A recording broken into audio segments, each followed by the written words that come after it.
What's up, guys? We are filming World Star Style today. I've got to talk to you about some knife nerd stuff. I am working on releasing what could be, it will be my biggest business venture ever. The Legionnaire combat knife. It's going to be an absolute legend. And when I release it, it has to be perfect. It'll probably be on Kickstarter. And I had kind of chosen a steel that I wanted, but I remember Dave at Ultimate Survival Tips saying that he did his due diligence before selecting D2 to be the knife of choice for his ultimate survival knife. And I thought to myself, well, you know what? I want to do my due diligence. So I along with that, a buddy of mine, Alan Armit, Papa Bear Knives, kind of got an idea as well to do a little knife steel showdown. And so, real quick, what I want to say is anybody who works with me, I want you to take the time to appreciate them, especially White River Knife and Tool. I'm very difficult to work with because I'm very particular. I want to see everything for myself. I don't just want like a Cerakote finish. Like, I want to give someone a custom recipe to get the exact color that I want. Like, I'm willing to do the research to find it, but I'm pretty particular, and that's part of what's led me to where I am right now, is being particular, seeing problems, not being able to get what I want, deciding to make what I want happen myself, and then give it to you guys. And I think that's the flavor that has, made a little bit of what I do relatively successful. To get into what we're talking about, so Papa Bear Knives, check him out, follow him. This is going to be a freaking crap ton of work, and I think it's going to be the coolest freaking thing on YouTube if you're this much of a knife nerd. The standby long-term tough survival production knife steel is $10.95, okay? It will be in this knife test. The steels that I'm looking at here are A8 Mod, $10.95, ADCRV2, Z-Tough, 8670, MagnaCut, Z-Finite, and 3V. Now, I want to mention that $10.95 and MagnaCut are on this list because I want to spend the money and time to test those, not for the sake of my knives, but for the sake of my viewers. I think this Steel Showdown is going to represent the pinnacle of... Is that a tick? That is a freaking tick.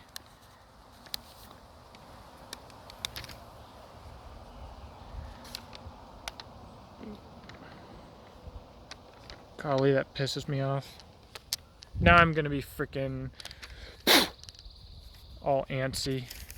Okay, this is gonna be a crazy deal, guys. We're gonna zero grind knives in all of these steels, and I am going to test them as scientifically as I can possibly test them.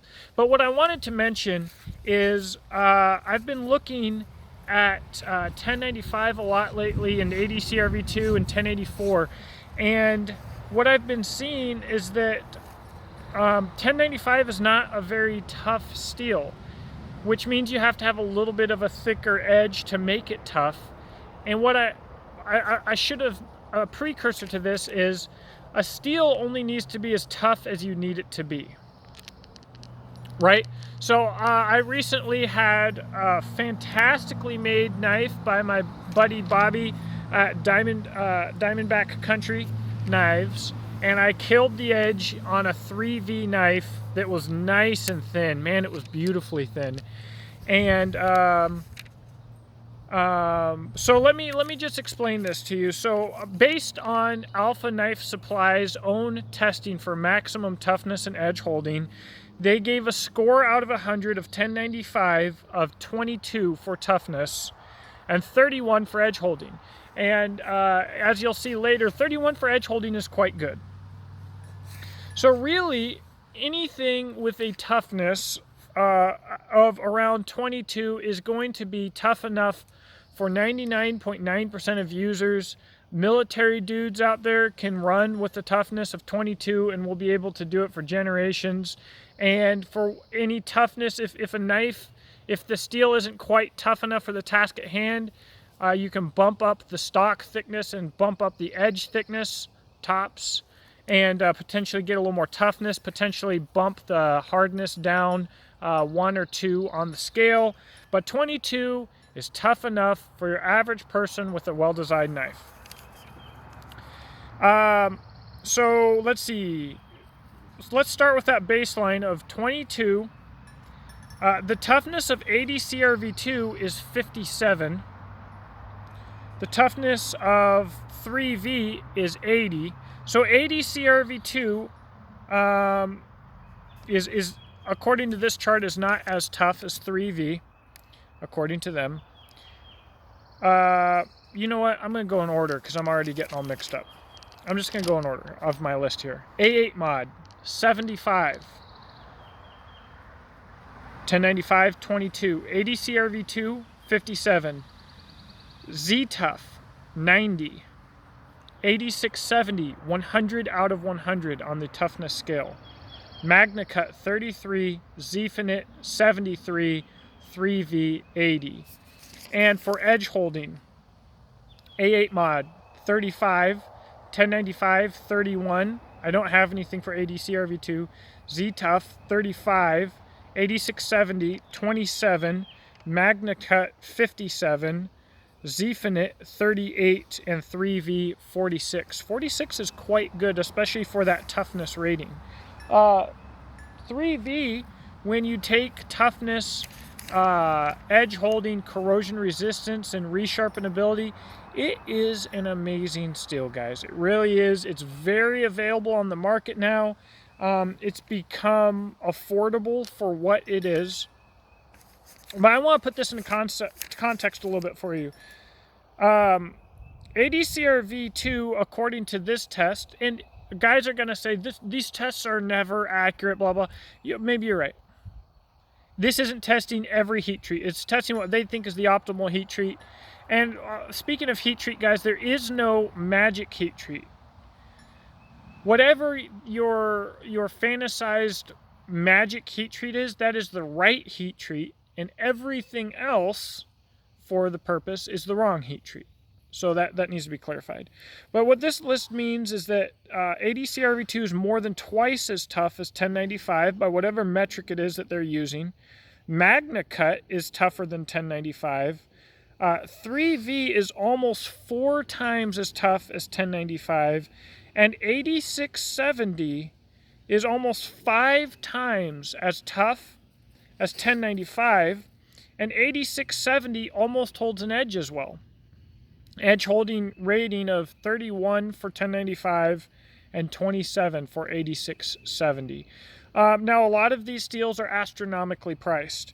For a bar of 1095 that costs $4.90, Zfinite will cost you $86.